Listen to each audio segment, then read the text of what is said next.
yamurrannakum billahil ghurur. Kamu jangan tertipu dengan kehidupan dunia. Makanya saya itu orang yang paling fanatik sujud. Soalnya kalau suwun jenengan sing sujud. Wes sujud salat 5 waktu lah nikmati. Karena sekali kamu terbiasa mensifati dunia ini penting, nanti kamu akan lupa mensifati akhirat itu penting. Dan itu awal kamu tergelincir dari ansawa isabil, dari jalan yang benar. Makanya tadi pepatahnya orang sufi apa? An-nasu niyamun wa idza matu indah. Manusia itu tidur, kalau mati baru. Terus contoh kedua begini. Kenapa Allah begitu murka ketika orang tidak mengerti hak-haknya Allah? Bukan karena Allah anarkis atau keras, tidak. Memang secara akal pasti begitu. Saya sampai tak beda ini. Ya contoh gampang-gampang saja, tak wari logika. Kalau ada orang buta lewat kemudian nabrak tembok, karena apa? Karena buta kan? Buta itu maknanya apa? Tidak tahu. Akibat tidak tahu, nabrak tembok. Ya kan? Karena tidak tahu nabrak tembok, karena tidak tahu terjatuh di sungai, karena tidak tahu terjatuh di jurang. Sekarang juga sama. Orang karena tidak tahu pentingnya agama, tidak tahu pentingnya Allah, kemudian dia fokus ke duniawi. Akhirnya ya nabrak tembok. Natijanya sama enggak? Saya ulang lagi ya, orang buta karena tidak tahu nabrak tembok.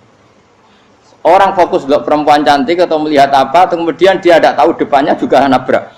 Untuk menjadi nabrak itu syaratnya tidak tahu apa tahu? Bisa dua-duanya. Tidak tahu ya sebabnya nabrak, fokus ke yang lain ya bisa. Maka tidak tahu ya sebab nabrak, fokus ke yang lain juga sebab. Nah mata kita, hati kita ini sudah dipenuhi hal-hal yang tidak penting, sehingga kita lupa dari hal yang penting. Kayak tadi kita mau minum kopi saja, fokus sampai meninggalkan anak main sampai jatuh.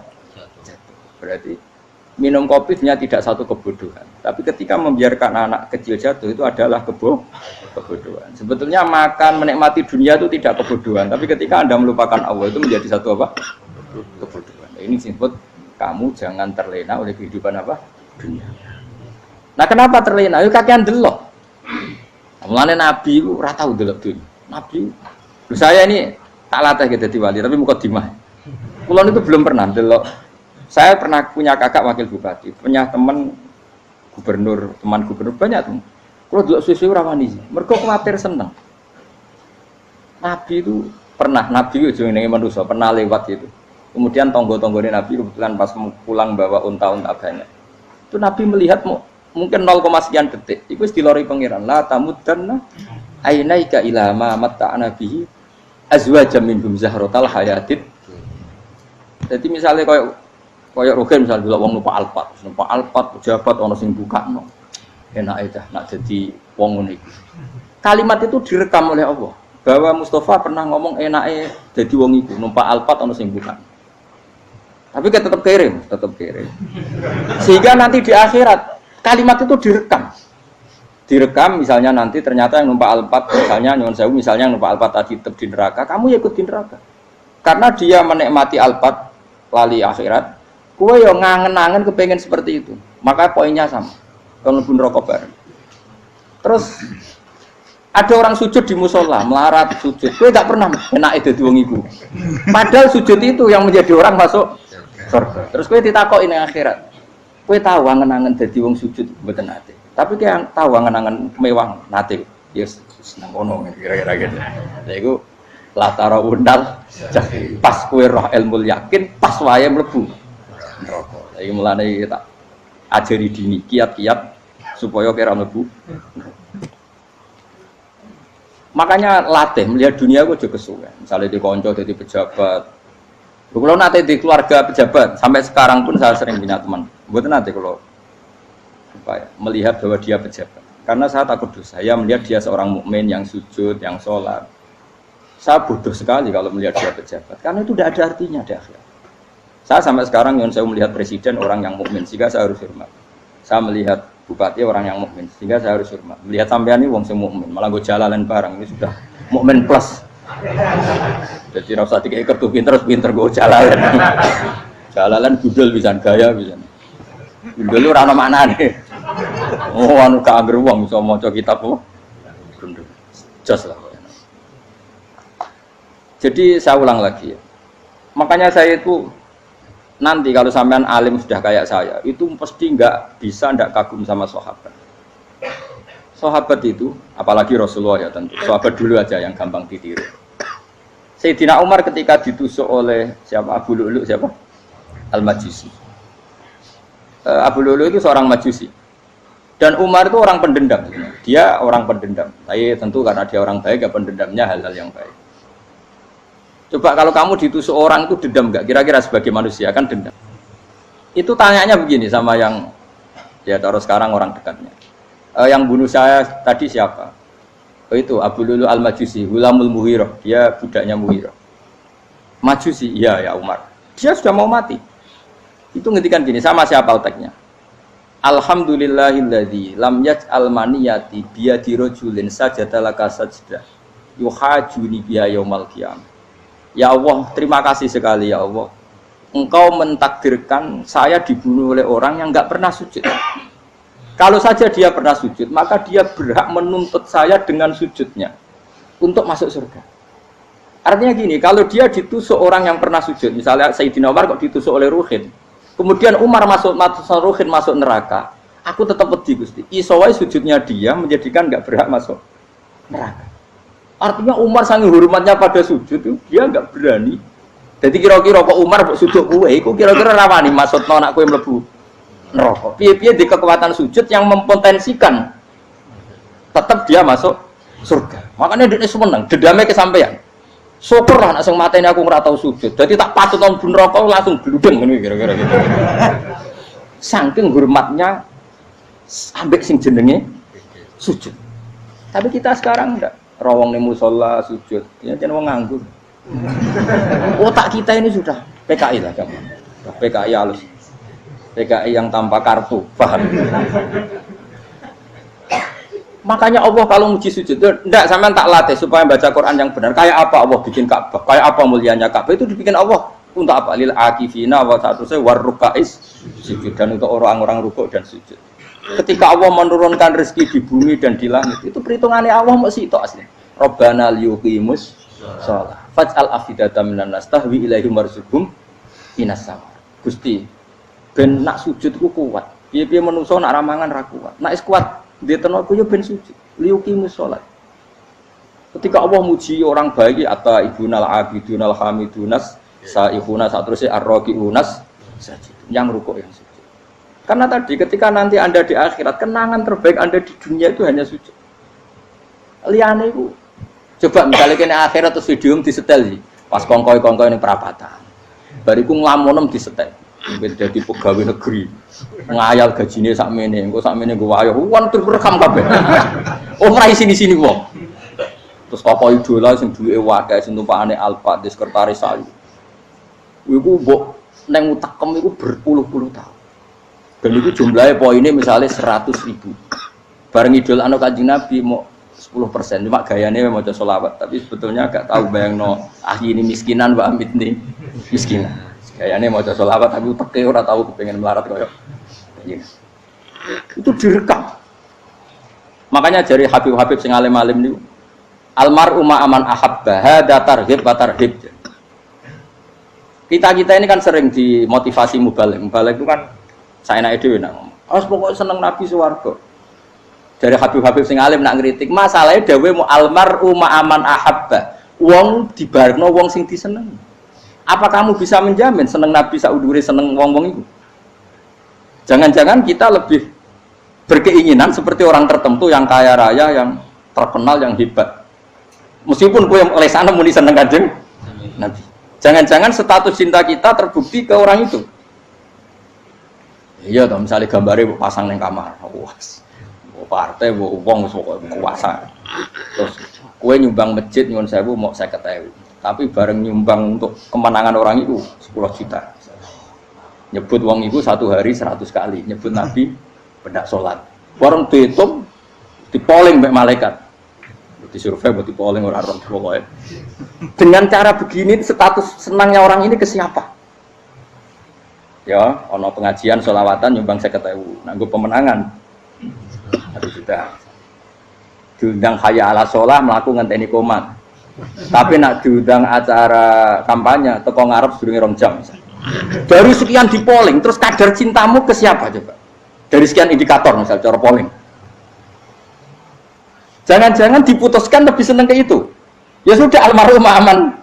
Apa? Makanya kata orang-orang alim almarhum apa? Orang itu terserang disenangi. Masalahnya kita tidak ada jaminan lebih seneng Nabi.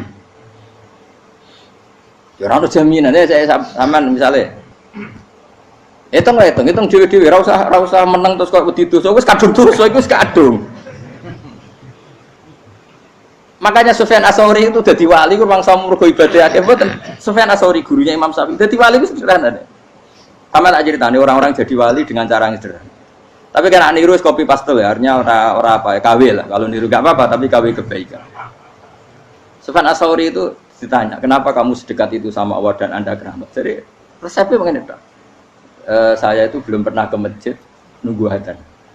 Paling enggak setengah jam, 1 jam sebelum adzan itu saya sudah ada ke masjid. Ditanya, "Kenapa begitu?" Ketoke kok kawula sing elek, moro ngenteni diceluk. Wis ngerti nak wayahe yak mono iku Allah nyeluk. Misale saya punya cah dalem atau saya punya karyawan, tiap jam 8 itu buka toko. Nah, bayangno itu juga.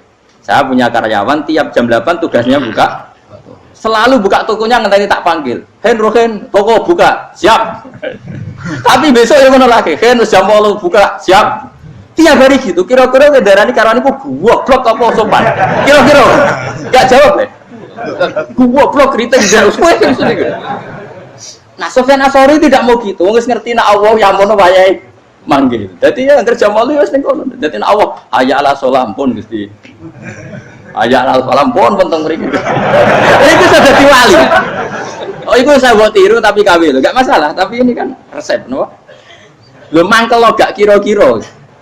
Ana karyawan tiap jam 8 kon buka toko. Selalu marane ngenteni di panggil. Jadi wali dulu tuh punya cara muamalah sama Allah tuh luar biasa. Ya ora usah mbok tiru terus kemen dadi wali wis ra iso kadung salah. Biasa wae. Aku lah nganti saiki ya biasa wae. Aku mau masjid ngenteni mekumat ya biasa wae. Tapi aku kan iso dadi wali lewat jalur liya lah aku ya. Jalurku kan akeh. Mulang ya mari wali, sabar ning coba ya mari wali. Jane ana jalur fikir ya mari wali. Tapi kan loro, fikir loro. Jadi Imam Adil ya wali, di bojo judes itu wali, masyhur. Ana wali ku barokah di bojo judes. Iki ya jalur dadi wali. Wah lebih ngeri lagi. Ngeri tenan nganti ning akhirat dijak wedi. Jadi anak jote wae kan. Para suami takut istri silakan baris sing wis baris bareng sing wedok. Pak rene lho tetep moro-moro. Wong wedi bojo kegawangan ini akhirat bahaya, you know. Yes. Bahaya wedi bojo nganti kegawan apa? Teng akhirat. Masyhur jadi cerita-cerita wali wis. Biasa ulang lagi ya. Latih, meskipun dari kecil latih. Makanya kamu tahu kenapa Quran itu kalau ngendikan sujud kayak gitu spesial. Balillah fa'bud wa kum minas syakirin. Jadi meskipun kita di dunia umumnya orang saya makan, saya minum. Saya juga punya istri, punya keluarga, punya apa. Tapi saya belum pernah melihat anak saya itu sebagai anak saya. Saya kalau melihat anak saya ini teman sujud saya, nanti yang meneruskan sujud saya. Saya tenan kulon bolak-balik ditanya istri saya dan agak-agak marah. Gus Pak, kenapa kamu hormat sama anak sampai gitu? Kalau nanti manja gimana? Kalau terlalu manja, saya bilang itu udah anak saya. Itu nanti yang meneruskan sujud saya, meneruskan rukuk saya. Saya nanti pasti mati dan saya butuh di bumi selalu ada yang sujud sama Allah. Dan itu yang paling dalam otoritas saya itu anak saya. Orang lain itu enggak dalam otoritas saya. Jika kita melihat anak itu ini penerus sujud saya, penerus rukuk saya. Kita enggak sudah duniawi sekali. Rumah tanah, anak tua ben di rumah. Kapitalistik. PKI lah pikirannya yang ngono, Cina yang ngono. Wong fasek-fasek ning dalan yang ngono. Kowe nggawa jalalan ngalor itu pakai ngono. Jadi dulu itu kalau para nabi donga fahab li milladunka waliya yarithuni wa yarithu min ali Yakub, seorang turunan yang meneruskan tradisi sujud, tradisi. Sehingga Ulama-ulama dulu kalau ndongakno anake ya min ahli sujud, wa min ahli Quran, wa min ahli sunnah napa? Enggak apa-apa kowe seneng donya gak apa-apa. Ora usah tak warai wis seneng dhisik. Paham? Dadi iki ora usah. Ora usah cara Gus Bak ra apa-apa. Ora usah tak arani ra apa-apa wis mbok lakoni. Makanya pulau suwun sangat. Sujud itu luar biasa. Nanti kamu di akhirat kenangan terbaik Anda di dunia adalah pernah apa? Sujud. Bayangkan kalau itu jadi orientasi Anda. Anda berpolitik, cek melok partai Gerindra, cek Golkar, cek PDI supaya jadi penyuara sujud tidak dilarang di Indonesia karena umat Islam mayoritas. Saking mayoritasnya sampai pejabat rasolatnya rawani. Beberapa pejabat rasolat bakal dipilih. Itu berarti kamu berpolitik niat bikin satu pressure supaya standar orang benar adalah sing nopo sujud itu ya benar. Kok yang kaya kerja biar bisa beli tanah untuk masjid, yang orang miskin ikut menopang supaya masjid itu berdiri. Semuanya orientasinya menuju apa? Sujud. Jadi tidak sujud itu harus jadi wong khusuk sing goblok terus sujud terus. Tahu-tahu negara dikuasai komunis misalnya, terus akhirnya sujud gila. Termasuk menciptakan satu suasana Islami di negara ini juga berarti menciptakan keberlangsungan sujud. Karena dengan suasana Islami berarti sujud tidak dilarang, bahkan dianjurkan dan sebagainya. Ini penting saya katakan karena kalau tidak diingatkan ruwet. Nabi itu pernah punya anak dalam. Anak dalam itu setelah mau boyong terus santri itu ditanya, kamu minta apa sama saya? Ya Rasulullah kasih waktu 1-2 hari mau saya pikir. Karena yang menanyakan orang yang sayyidul awalin wal akhirin setelah sekian 2 hari, minta apa kamu? Jaluannya gak tanggung-tanggung. As'aluka murafaqataka fil jannah. Saya minta jadi temanmu di surga. Oh Nabi kaget tuh. Kok kalian diwarai wong? Mboten nanti sing marahi. Kok Nabi diwarai wong ndak ada ya. Terus. Kenapa kamu minta itu? Kata tadi, kalau saya minta dunia itu nanti zailah. Dunia itu pasti hilang, faniyah pasti hilang. Maka yang abadi adalah saya jadi temanmu di surga. Tapi apa kata Rasulullah jawab? Fa'inni ala nafsika bikasrotis sujud. Ya sudah kamu bantu saya, kamu memperbanyak sujud. Kayak apa? Nabi pun mintanya fa'inni ala nafsika bikasrotis sujud. Saya bantu untuk menolong diri kamu memperbanyak apa? Sujud. Makanya di pertama surat turun itu ada wasjud. Kamu bersujud dan kemudian mendekatlah kepada Allah. Tapi sekarang enggak. Karena kita kena hijab duniawi, mitra penting, semuanya penting dan semuanya penting itu makna di hati kamu adalah khadun. Bahkan ngidolakno kiai perkara khadun nafsu, kowe nak dadi kiai gede. Wah, teko ditolak Al-Badru. Wale napu widato MC ne muni Saiful Fadilah wal Karomah, mbah sauni-unine MC. Bariku disangoni dihormat. Tekan muji ulama wae dari segi dun. Ya, bariku iso wayo akeh macam-macam. Utek nek selek, tekan muji ulama wis dari segi.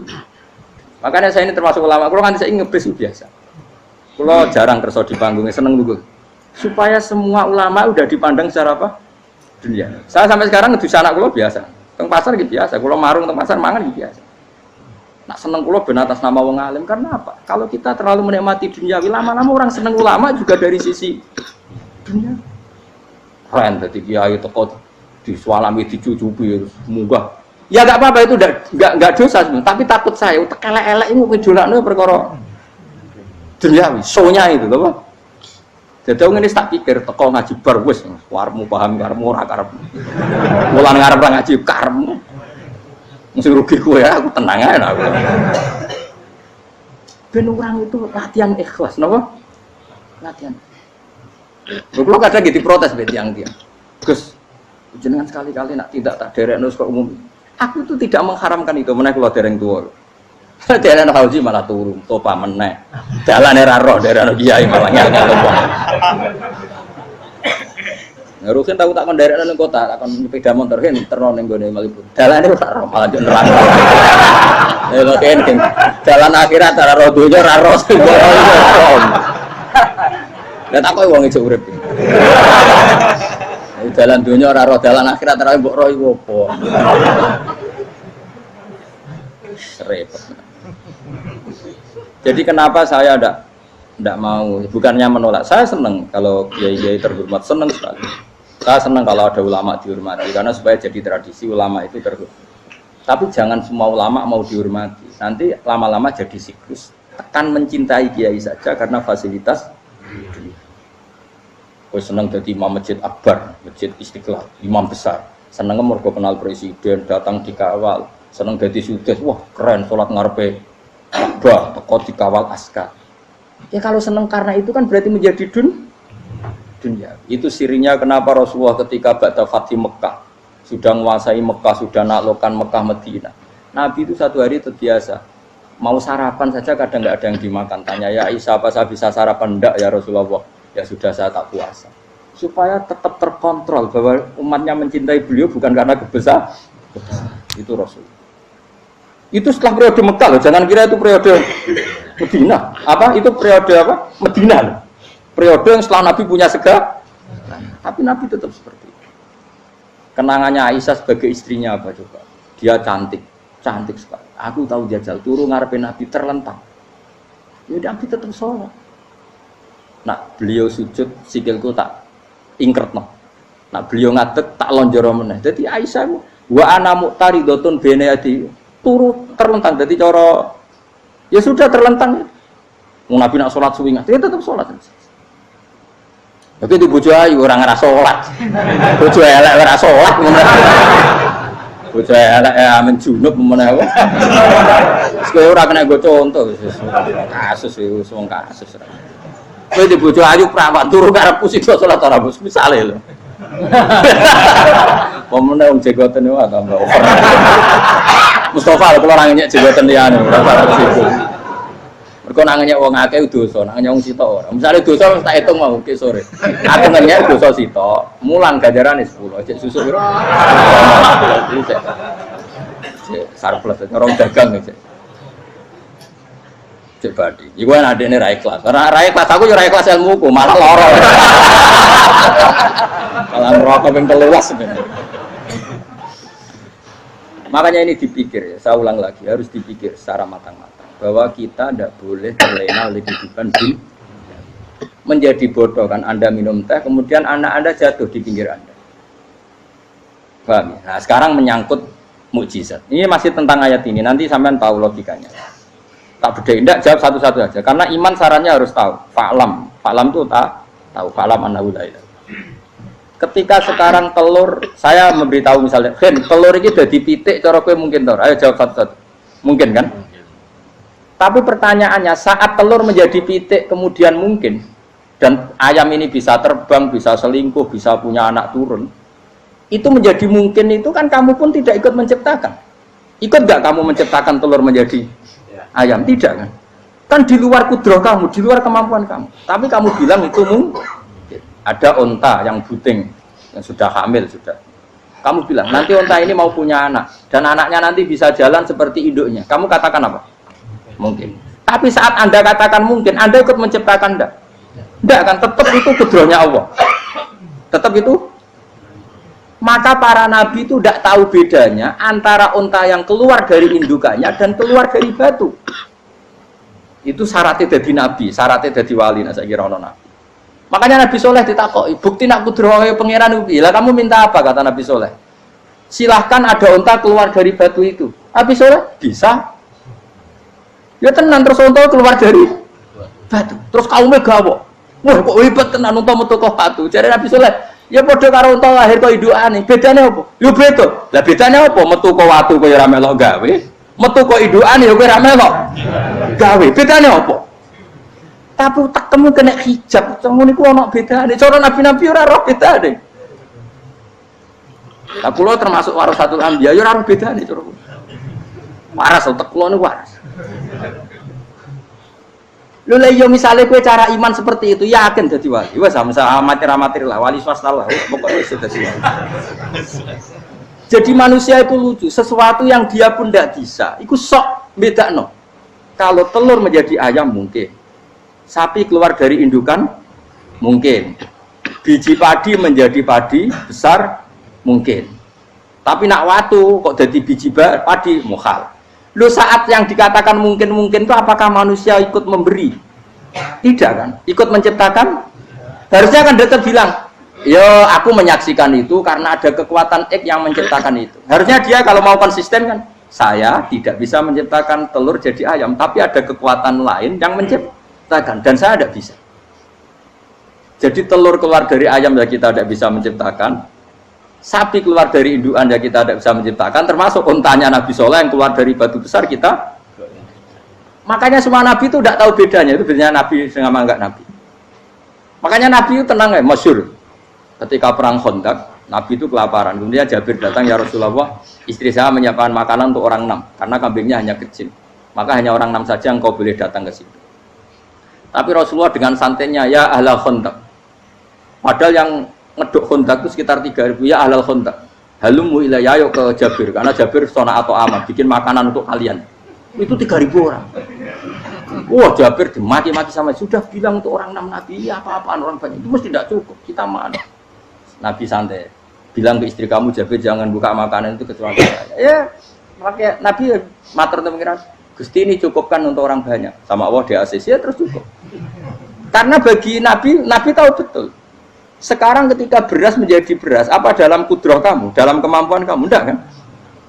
Ketika sistem tubuh kita makan kemudian jadi kenyang, apa dalam kemampuan kamu?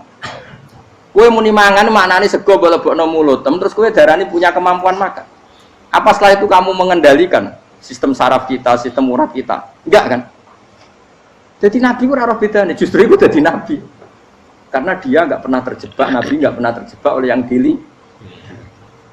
Makanya cara pangeran wa ma min dabatin fil ardi wala ta'iri yatiru bi janahihi illa umamun amsalukum. Ketika orang kafir minta bukti kudrohe Allah iku apa? Kanjeng Nabi didono manuk. Lah manuk terbang bukti kudrohe Allah. Ya biasa manuk terbang, wis suwe manuk terbang. Bukti kudrohe ning ndi? Iku tekek wis emper. Lha bukti kudrohe ya kowe ora iso gawe kan?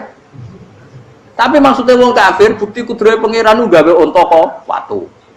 Lah bedane apa mau hale unta kok watu ambek kok indukane? Bedane apa jajan? Wong ibuke unta yang ngrasa gawe. Apa ibuke unta bisa menciptakan anak-anak unta? Kan tidak bisa juga. Manusia juga ada. Jadi itu wis cukup jadi kudrohe. Tapi manusia angger barang sering terjadi darani mungkin. Maknane mungkin dekne sing nentukan mungkin atau tidak. Padahal zaman mungkin pun dia tidak ikut menciptakan. Ini lengkel. Makanya itu kenapa Allah akhirnya bikin mukjizat supaya orang itu ingat kedahsyatan kudrohe Allah. Sebetulnya mukjizat itu tidak penting. Maksudnya tidak penting tadi untuk iman sebetulnya tidak perlu mukjizat. Makanya ketika Rasulullah SAW ingin nuruti mukjizat yang diminta orang kafir, Allah malah ngelingno inna fi khalqis samawati wal ardi wakhtilafil laili wan nar. Sajane ana langit, bumi, ada lautan, ada apa sudah bukti kudrohe. Nah sekarang mukjizat kok ngenteni unta keluar dari apa tadi? Batu, untane Nabi Soleh. Lautan merah di sebelah tongkatnya Nabi Musa terus terbelah. Itu dari mukjizat. Kalau itu maknanya mukjizat karena manusia tidak mampu, apa manusia mampu bikin lautan? Kan tidak mampu juga. Kenapa itu tidak dikatakan mukjizat? Lagi-lagi karena wis kena mataul huruf. Paham jelas ya? Makanya kata Allah, saiki wong ora percaya hari kebangkitan. Alasannya masa manusia jadi tanah menjadi manusia? Memangnya manusia yang sekarang hidup itu dari apa coba? Sehingga nado melok pilek, pilpres, melok dukung mendukung itu memangnya dari apa coba? Dari tanah kan?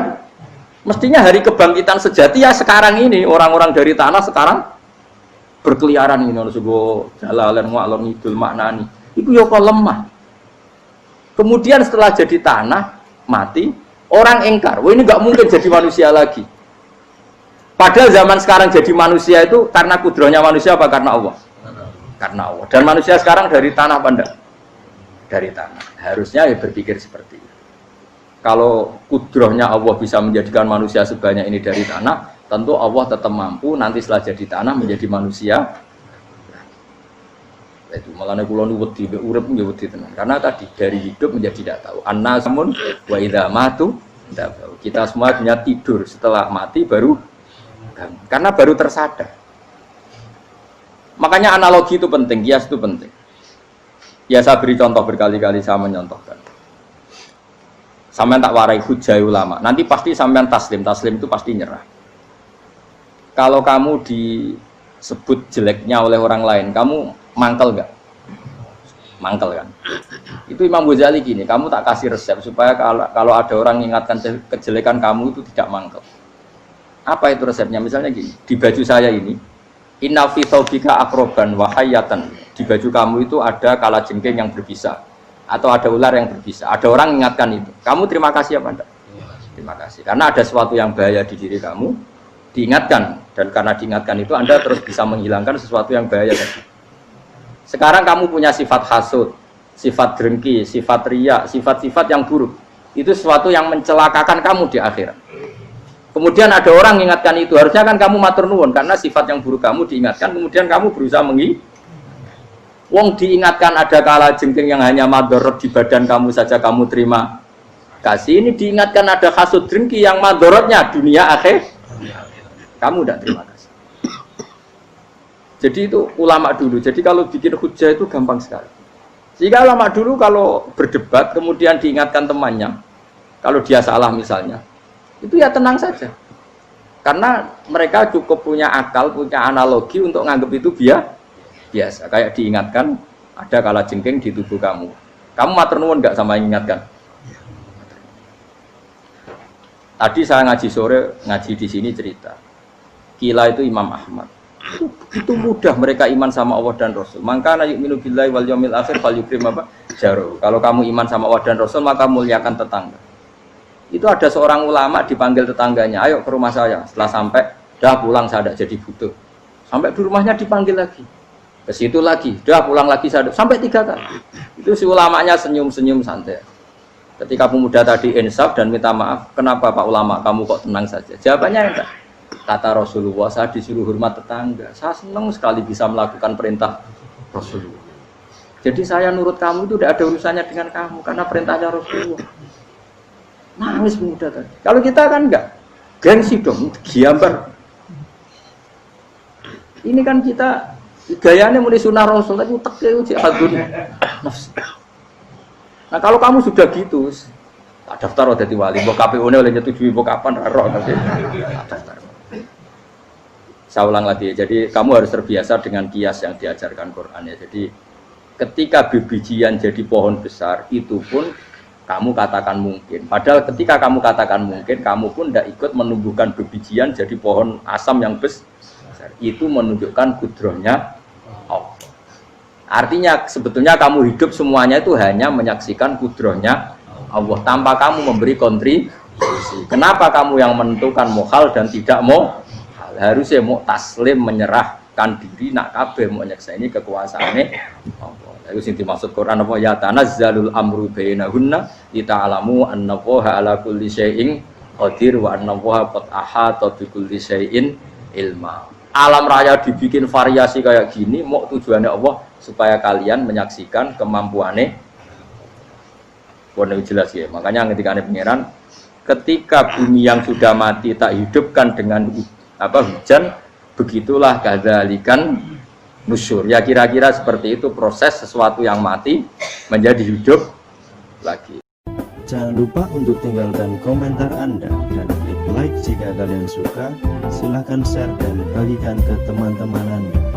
Untuk berlangganan kami silahkan klik subscribe channel Ngaji Kiai. Assalamualaikum warahmatullahi wabarakatuh.